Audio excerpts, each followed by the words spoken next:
Assalamualaikum warahmatullahi wabarakatuh. Innal hamdalillah nahmaduhu wa nasta'inuhu wa nastaghfiruh wa na'udzu billahi min shururi anfusina min sayyiati a'malina. May yahdihillahu fala mudilla lahu wa may yudlil fala hadiya lahu. Asyhadu an la ilaha illallah wahdahu la syarika lahu wa asyhadu anna Muhammadan 'abduhu wa rasuluhu alladzi la nabiyya ba'da. Allahumma shalli wa sallim wa barik 'ala hadzal nabiyil karim Sayyidina Maulana Muhammadin wa 'ala alihi wa ashabihi ajma'in. Subhanaka la 'ilma lana illa ma 'allamtana innaka antal 'alimul hakim. Sadaqallahul 'azim wa sadaqa rasulul karim wa nahnu 'ala dzalika minasyahidin. Amma ba'du. Yang kami hormati Bapak Kasih Pendidikan Agama Islam Pak Gustiawan Estos, yang kami hormati Ibu Korwil Camtindik Kecamatan Karanglewas serta seluruh jajarannya, yang kami hormati, kami banggakan Ibu narasumber kita, Ibu Inung. Bekennya itu namanya Bu Inung, karena nama lengkapnya Bu Dr. Anda Hajah Nur Hidayati MPD, kandidat doktor. Tepuk tangan. Yang kami hormati Ketua Pokjawas PAI beserta seluruh anggota dan jajarannya, Pak Sujiman dan kawan-kawan yang terus muter ini melakukan pemberdayaan implementasi kurikulum merdeka bagi sahabat-sahabat kita, Bapak dan Ibu guru pendidikan agama Islam di Kabupaten Banyumas. Yang kami hormati Bapak dan Ibu guru PAI SD se-X Kawedanan Purwokerto, yang kami cintai, kami banggakan, tak lupa segenap panitia penyelenggara, teman-teman capel dari seksi PAIS, Bapak Ibu hadirin tamu undangan rahimakumullah. Alhamdulillah wa syukrulillah, syukur kehadirat Allah Subhanahu wa taala. Pagi hari ini kita bisa silaturahim di Korwil Camtindik Karanglewas. Untung bau karpetnya boten digelar, Bu. Kalau digelar malah orang sudah mlebu. Sepatunya dicaki. Alhamdulillah ini jadi ada berkahnya. Kipas angin sing mau ora dikumbah dari dikumbah. Tapi yang terpenting bukan dikumbahnya kipas angin, tapi dikumbahnya otak dan pikiran kita. Pagi hari ini kita akan memperoleh pencerahan. Allahumma amin. Kemudian yang kedua ada tiang. 3 tiang. Ini juga simbol bahwa Bapak Ibu guru adalah tiang-tiang negara. Bapak Ibu guru adalah makhluk-makhluk yang istimewa. Bapak Ibu nasibnya ora jelas tapi hasilnya jelas. Nggih Bu Laras? Sebab ada sebagian yang kerjanya ora jelas hasilnya jelas. Nah ini malah tadi saya diskusi dengan Pak Agus, ini gimana teman-teman yang hadir di sini, nggih paniki mayoritas yang honor guru honorer, dan ini juga termasuk bagian dari sebagian yang ngarep-arep mudah-mudahan menjadi P3K. Allahumma amin. Tadi saya diskusi dengan Ibu Korwil Camtindik juga. Ya iya enggak nih, jadi harus dihentikan semua honorer, sementara di sisi lain mayoritas lembaga-lembaga kita ditopang oleh Bapak dan Ibu guru honorer. Maka sangat tidak tepat ketika negara tidak memperhatikan Bapak Ibu guru yang sudah luar biasa bekerja untuk mencerdaskan anak-anak bangsa. Negara sangat berhutang budi dengan Bapak dan Ibu karena maju mundurnya negara ini tergantung pada bagaimana kualitas pendidikan di Indonesia. Kualitas pendidikan Indonesia tergantung pada guru-guru yang berkualitas. Dan ini sudah dicantumkan dalam nawacita Pak D. Jokowi, yakni nawacita yang kelima, bagaimana meningkatkan kualitas hidup manusia Indonesia melalui peningkatan kualitas pendidikan. Di sana ada yang namanya program Indonesia Pintar. Mudah-mudahan saya ikut berdoa Bapak dan Ibu guru yang sudah mendharma baktikan seluruh energinya untuk dunia pendidikan, nasibnya diperhatikan oleh pemerintah. Allahumma amin. Termasuk kami juga mendorong pada pemerintah Kabupaten Banyumas, Wali Koordinasi Pak Kasih Pais, agar ada alokasi untuk PPG bagi teman-teman guru pendidikan agama Islam. Mudah-mudahan bisa dialokasikan. Allahumma amin. Tentu kita terus melakukan ikhtiar-ikhtiar bagaimana agar ke depan gurunya sejahtera, anak-anaknya juga cerdas, berkualitas. Maka supaya Bapak Ibu semangat, menyemangati Bapak Ibu semua, kita yel-yel. Sekarang semua berdiri.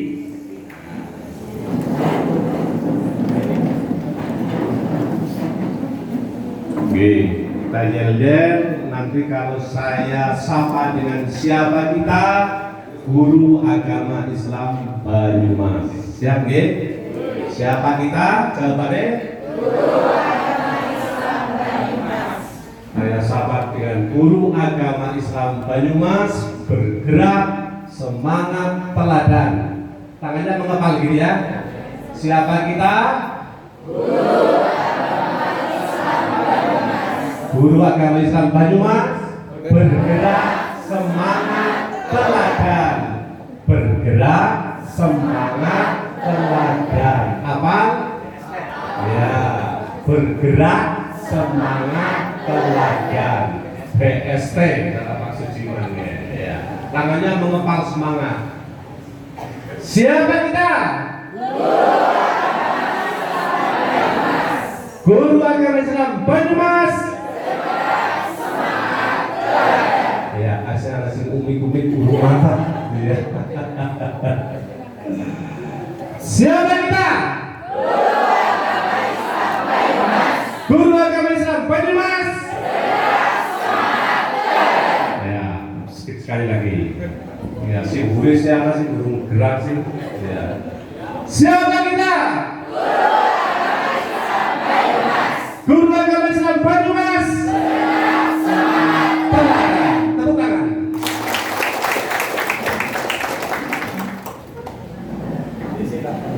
Silakan dulu. Oh, iya.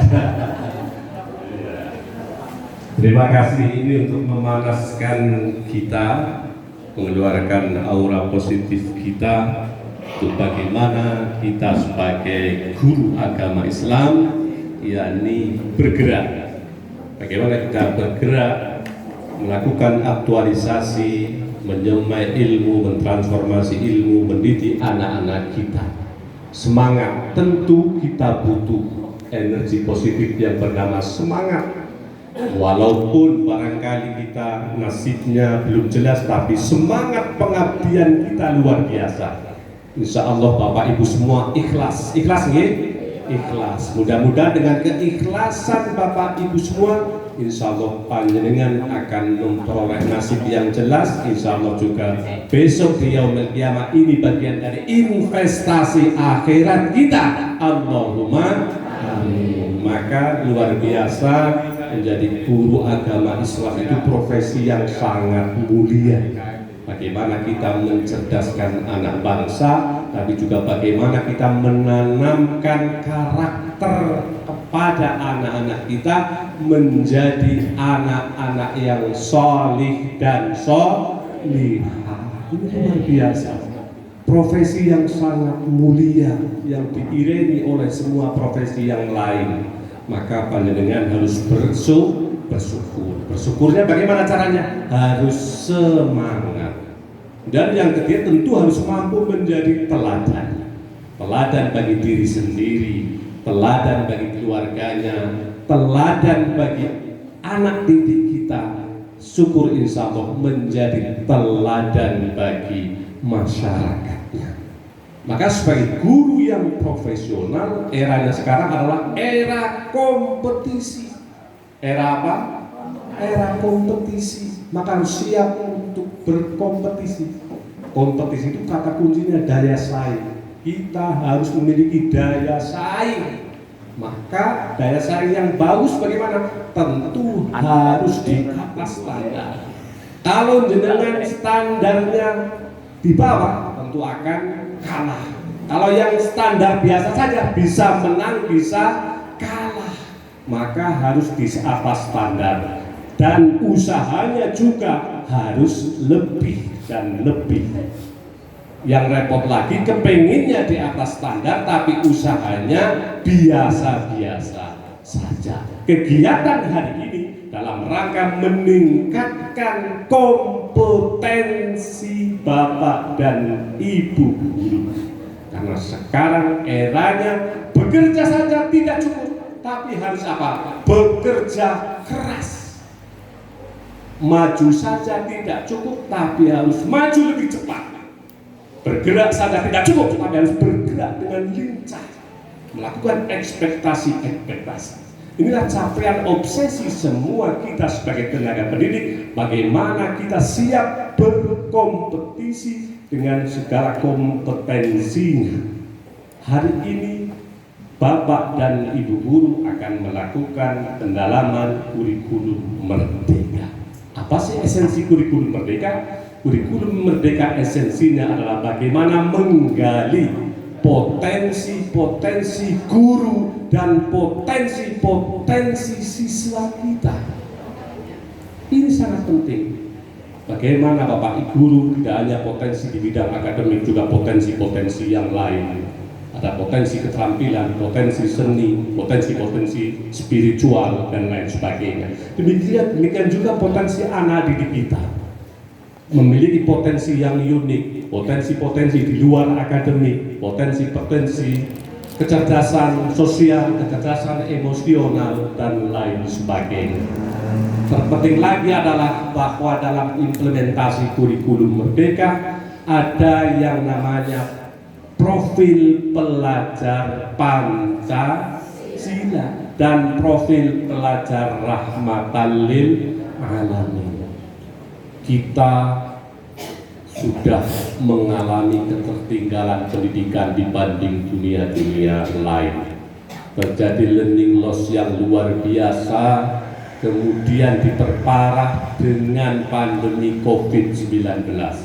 Maka Om Nadiem Makarim berpikir bagaimana agar ketertinggalan Indonesia dengan dunia lain dalam pendidikan bisa terkejar. Bagaimana agar kemarin stagnasi akibat pandemi pendidikan bisa dikejar, bagaimana agar kurikulum makin disempurnakan. Ini dalam rangka penyempurnaan kurikulum, harapannya tentu agar anak didik kita semakin berkualitas, menghasilkan Indonesia yang maju, Indonesia yang sejahtera lahir dan batin. Kita akhir-akhir ini banyak sekali memprihatinkan fenomena-fenomena di lapangan yang terjadi. Banyak kenakalan-kenakalan anak, banyak fenomena-fenomena patologi sosial yang memprihatinkan. Kalau kita ke perapatan Karanglewas, banyak sekali anak-anak pang, betul gitu Bapak Ibu, anak-anak pang yang mereka tidak sekolah, kemudian mereka juga kalau ditanya mesti tidak memperoleh perhatian dari orang tua. Belum muncul kriminal-kriminal anak-anak, Ada kasus anak kecil menjadi geng motor, menjadi otak perampokan dan lain sebagainya. Tentu ini sangat memprihatinkan. Harapannya mudah-mudahan dengan penyempurnaan kurikulum, yakni kurikulum merdeka, bagaimana menggali potensi guru, potensi anak, termasuk bagaimana kurikulum ini didesain sebagai kurikulum yang fleksibel, kemudian mengakomodasi dan mengapresiasi semua potensi anak didik, semua potensi guru, termasuk bagaimana mendesain agar proses belajar mengajar berlangsung dengan menyenangkan, ramah. Kalau Kementerian Agama ditambah dengan toleran. Sekarang Kementerian Agama sedang mengembangkan yakni penguatan moderasi beragama. Bagaimana Bapak Ibu juga mampu menjadi agen moderasi beragama. Ini sekaligus saya sosialisasi tentang apa sih moderasi beragama. Moderasi beragama adalah jadi cara pandang kita, cara laku kita dalam beragama secara moderat. Moderat itu ya yang tengah-tengah, tidak terlalu kiri, tidak terlalu kanan, tidak ekstrim kanan, tidak ekstrim kiri. Ini sangat penting. Bagaimana menyiapkan anak didik kita. Bapak Ibu sebagai guru agama memiliki dua kewajiban moral yang terpenting. Yang pertama, bagaimana menanamkan keimanan dan akidah yang kuat. Yang kedua, bagaimana menanamkan agar anak-anak kita memiliki cara pandang dalam beragama yang moderat. Moderat itu ciri-cirinya yang pertama adalah tasamuh atau toleran. Kemudian yang kedua memiliki komitmen kebangsaan yang kuat. Ini juga sangat penting. Ini juga relevan dengan bagaimana memunculkan profil pengajar Pancasila. Kita kadang akhir-akhir ini prihatin dengan anak-anak kita yang sudah mulai lupa dengan sejarah. Maka ajaran Bung Karno jas merah, jangan sampai melupakan sejarah. Anak-anak kita kalau ditanya untuk nama-nama pahlawan sudah banyak yang tidak hafal. Tapi kalau ditanya nama tokoh siapa, tokoh Ikatan Cinta, apa angkatnya? Siapa penyanyi lagu A, apa semua. Tapi kalau ditanya siapa pahlawan revolusi siapa Pak? Malah orang ngerti. Ini memprihatinkan. Bagaimana kita kalau disuruh nyanyi Indonesia Raya masih gendreng, tidak tegap, tidak menjiwai dan lain sebagainya. Bagaimana kita menumbuhkan semangat cinta tanah air, rasa nasionalisme kepada anak didik kita melalui pembiasaan. Upacara tes apa buatan Bapak Ibu? Masih. Itu juga bagaimana upaya untuk mencintai tanah air, menumbuhkan rasa bangga terhadap negaranya. Ampun ngantek kebalik, cinta kepada negara luar tapi tidak bangga dengan negara lain. Ini di Indonesia inilah kita lahir, di Indonesia inilah kita makan, insya Allah di Indonesia pula kita akan dimakamkan. Maka kita wajib tentunya untuk terus mengembangkan kepada anak kita untuk tumbuh rasa nasionalisme.